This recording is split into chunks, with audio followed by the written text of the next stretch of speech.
I knew something was wrong the moment my name was called. Every sound around me vanished, like someone had hit mute on the entire room. My heart slammed against my ribs like it was trying to escape, and my hands turned ice cold. My legs felt glued to the floor, yet somehow I stood up anyway. I had dreaded this moment for weeks, but nothing could have prepared me for the reality of it. The stage was only a few steps away, but it looked like a mile, and each step felt like wading through wet cement, while every eye in the room burned into me like lasers. My mouth went dry, my vision narrowed, and all I could hear was the echo of my heartbeat. I gripped the podium like it was the only thing keeping me upright, and stared at the crowd whose faces blurred into one massive wall of judgment. This was supposed to be a simple class presentation, 5 minutes and done, something everyone had to do. But for me, it was a nightmare, a waking one, and I knew I couldn't run. Everyone was watching, and the stakes felt impossibly high. If I failed, I wouldn't just lose points. I'd lose something deeper, my dignity, my confidence, my identity. This wasn't just about a speech. It was about surviving the most terrifying 5 minutes of my life. My fear of public speaking didn't start that day, but that was the first time it truly grabbed me by the throat and refused to let go. I remembered being 8 years old, standing in front of my class with a handmade solar system poster.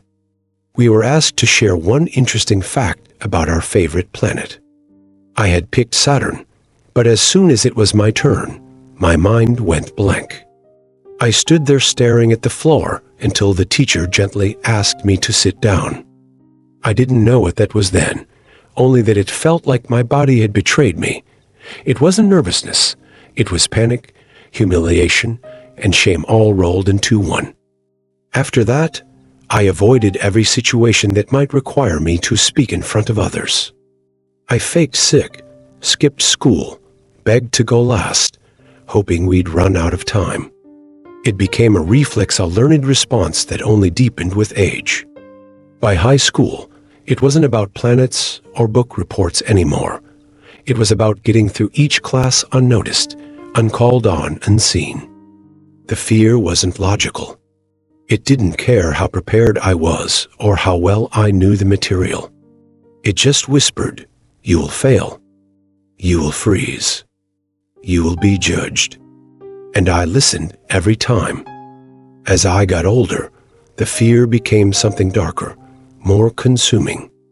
It wasn't just about speaking, it was about being seen. Every insecurity magnified under a spotlight. I remembered college orientation. We had to introduce ourselves in a circle. I couldn't even hear the person before me over the sound of my pounding heart. When it was my turn, I barely mumbled my name and sat down so fast I nearly missed the chair. The fear never left. It just changed shapes. It followed me into job interviews, group projects, even casual dinners where a simple question could set it off. I'd feel that same cold grip on my spine, that same desire to disappear. It shaped my life.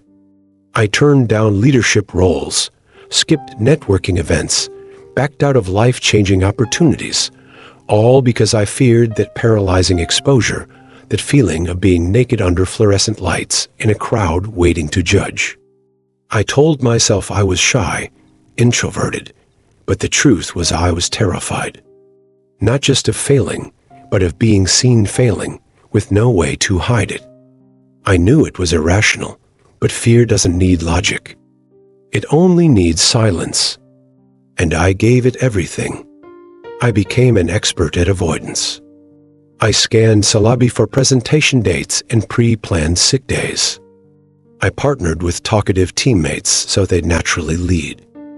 I crafted excuses to skip meetings or leave early if there was even a slight chance I'd have to speak. The fear became a second job, a constant background hum. I watched others speak with ease while I silently plotted escape routes, telling myself public speaking just wasn't my thing, but deep down, I envied them. I wanted that freedom, that power to speak without drowning in my breath. But the alternative felt like standing at the edge of a cliff. Every time I tried to step forward, I'd relive all the times I'd frozen, choked, or forgotten my words.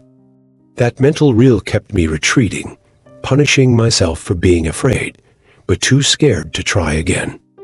Everything changed the day I realized I wasn't living, I was hiding.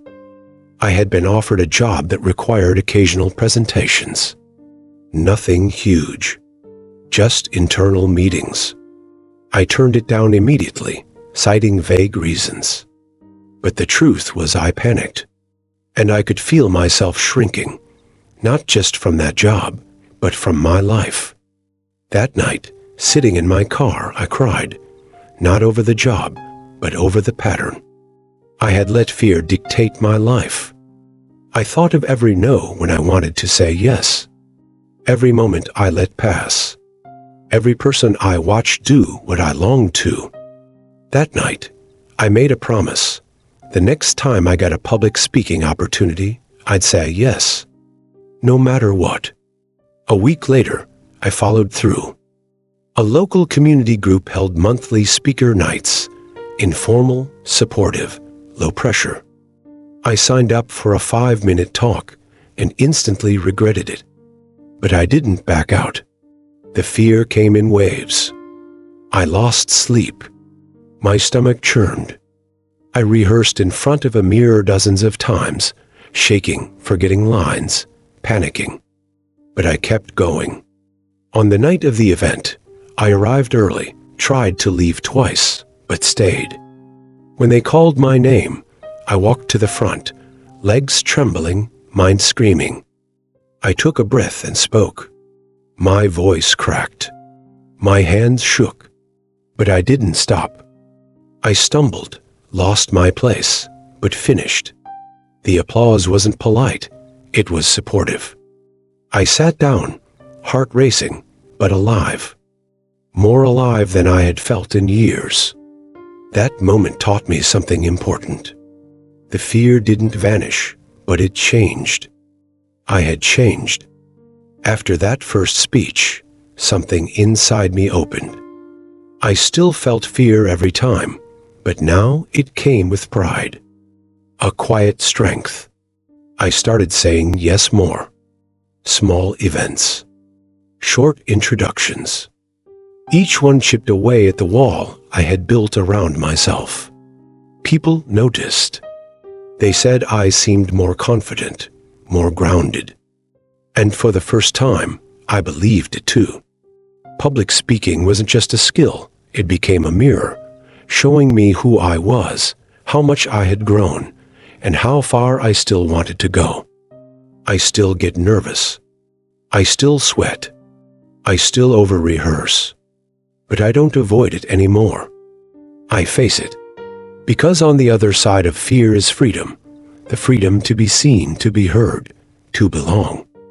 And that feeling is worth every skipped heartbeat, every shaky breath, every terrifying moment on stage. I'm sharing this not because I've mastered fear, but because I've learned to walk with it. I know what it's like to be paralyzed, to miss out on life because of a frozen throat. I know the shame, the frustration, the silent battles. And I want you to know you are not alone. Fear of public speaking isn't weakness. It's wiring. A leftover survival instinct trying to protect us from judgment or exile. But we live in a world where stories matter. Silence can cost more than the risk of being heard. So if you've ever felt your chest tighten or rehearsed a line 100 times only to stay silent, this story is yours too. Maybe it's time to step forward, even if your voice shakes, even if your hands tremble, even if your heart pounds. Because somewhere inside you, there's someone who isn't afraid, just waiting for permission to speak. If this story spoke to you, share it. Leave a comment. Let someone else know they're not alone. And subscribe to hear more from our Fears playlist. Because together, we can face what terrifies us and still keep speaking.